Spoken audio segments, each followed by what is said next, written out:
Welcome, everyone. This is Global Express. I'm Nina Gopal. And this is where we dissect developments in our backyard that have a direct impact on India. This week, we welcome a very unusual scholar to the program, Dr. David Passig, the futurist, the man who saw tomorrow. Professor David Passig is a futurist, a lecturer, consultant, and best-selling author specializing in technological, social, and educational futures. He's a full professor at the Bar Ilan University in Ramat Gan in Israel, where he teaches at the Graduate Faculty of Education. He also heads the faculty's virtual reality laboratory, where he conducts studies in virtual reality and brain computer interface. And he's also the co-founder and chief evangelist of Thinks Limited, which develops social IoT program platforms. He's consulted in Israel, in Asia, in Europe, and in North America. But most interestingly, he serves as the chief advisor to the Commissioner for Future Generations in the Israeli Knesset, and he is a member of the Israeli National Council for R&D. So welcome, Professor Pasek. I would love to get my hands on all your books, The Future Code, 2048, Cognito, all very interesting names, and The Fifth Fiasco. But I think most interestingly is the fact that you predicted 9/11. Well, that's the idea.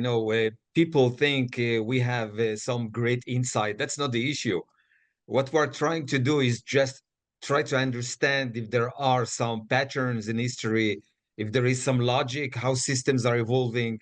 And with those patterns, knowing beforehand the validity of those patterns, you are able to do some extrapolations that make sense based on those patterns.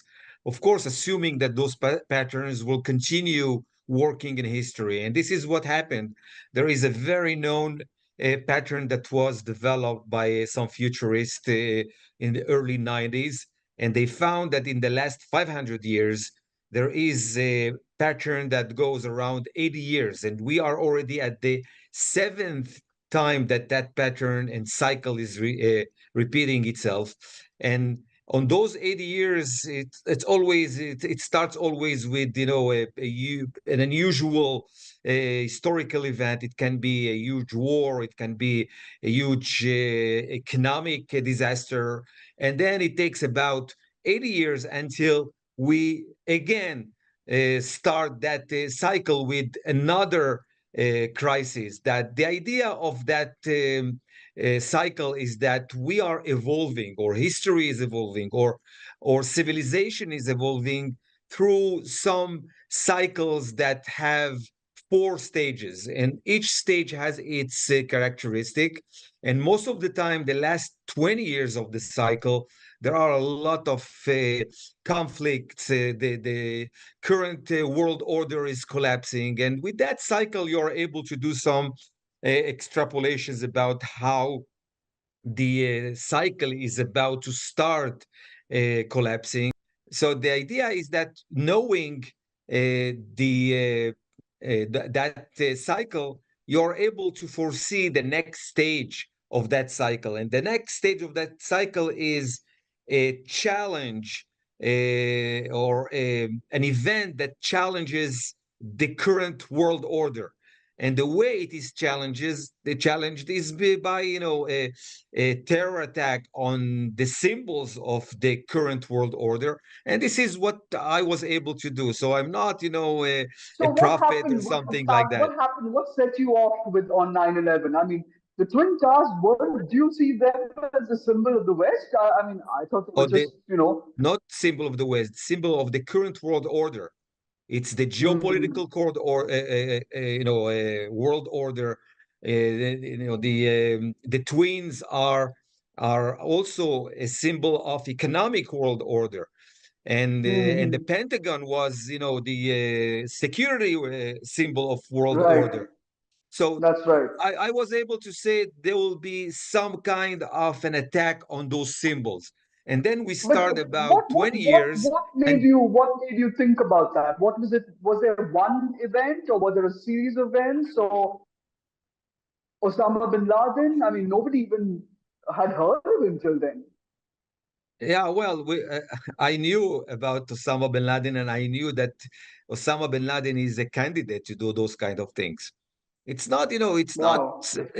something that is coming out of the blue. You just follow the signs. You put those signs into a model that exists, and you know its reliability up front, and you're able to do some extrapolations.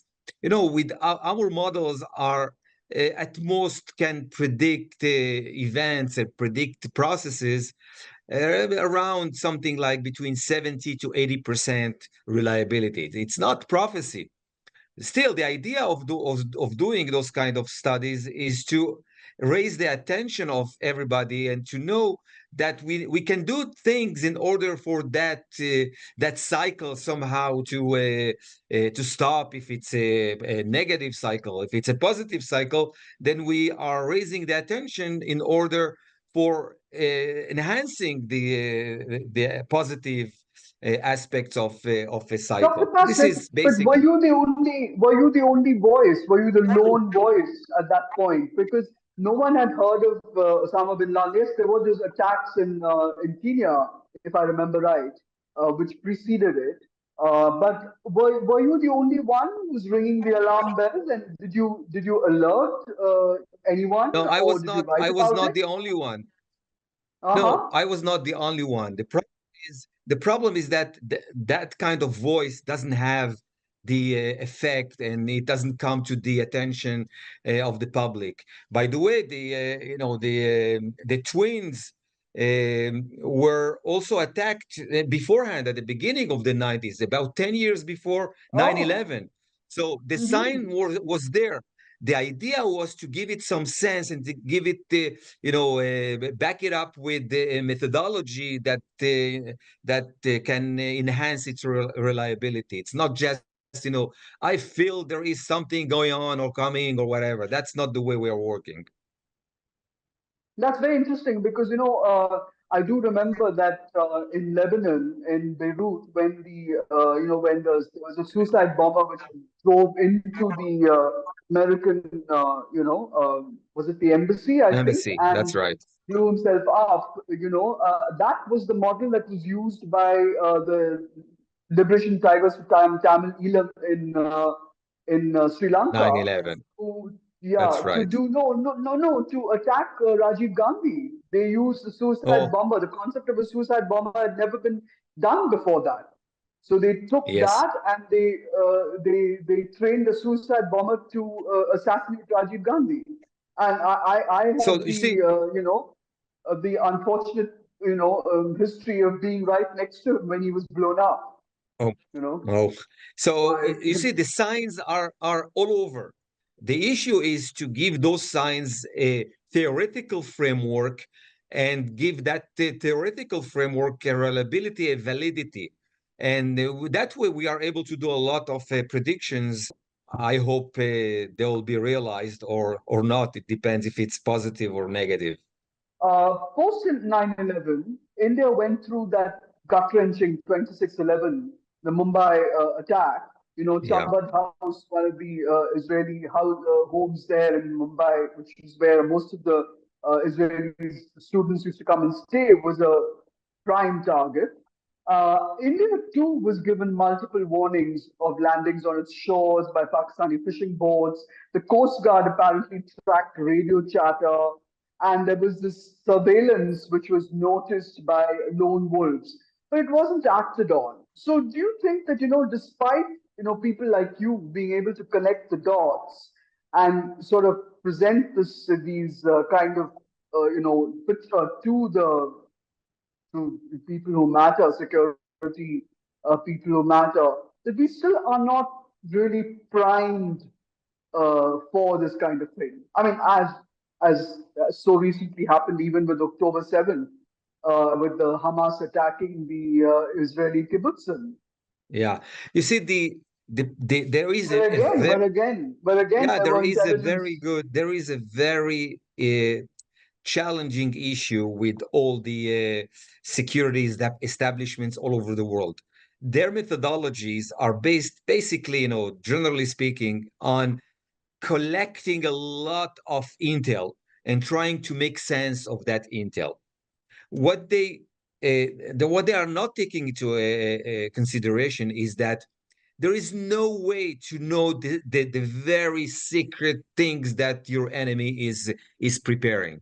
When you're counting on understanding reality only based on intel, which is actually just things that already has happened, and you are just collecting proofs that something has happened, there's no way that way to really foresee things that are not yet realized, that are not yet being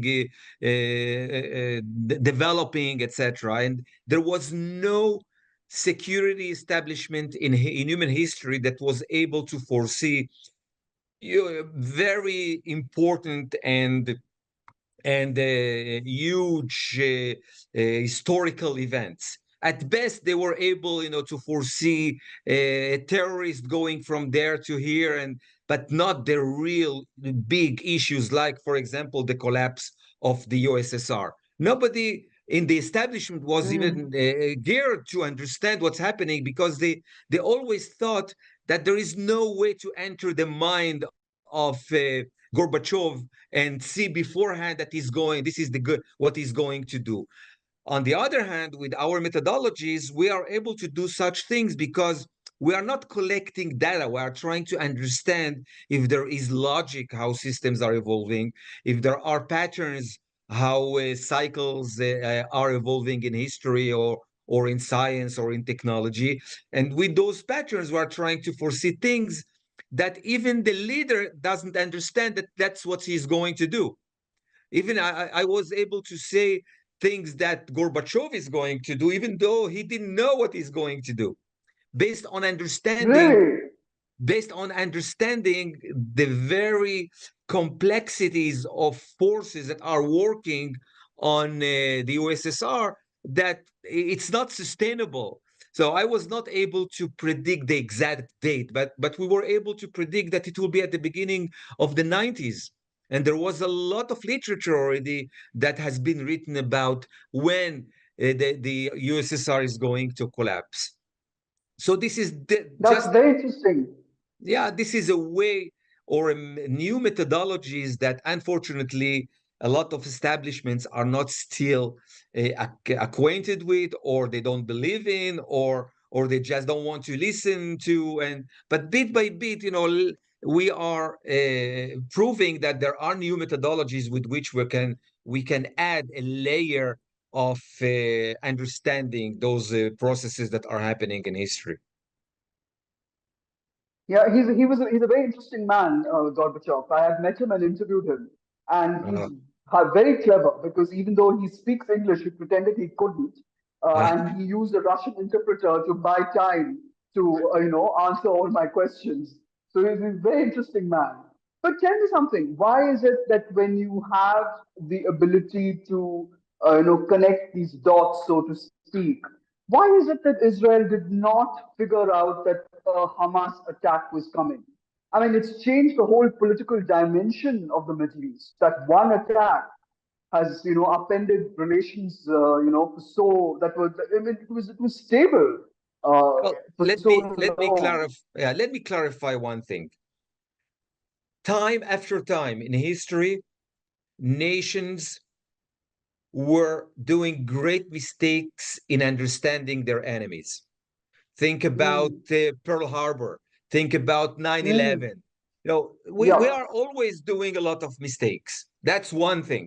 The other thing is that, you know, after some time, people are engulfed by perceptions that they are having a hard time overcoming them, even though there are a lot of signs that are speaking loudly that something is happening. Our mind is built in a way that in order to see reality, we have to see it through some lenses. We have to see it through some conceptions. And it's very hard for each of us to change conceptions. It takes many, many years for a conception to take ground, but you need many years and other people to change conceptions based already on signs that are speaking out loud, crying, even that just take a look at me. So this is an issue of our specific way our mind is working, our mind is perceiving reality. And we have to overcome it by many new methodologies that we are developing and that we will have to teach new generations of our kids in order to bring those methodologies into the decision-making processes.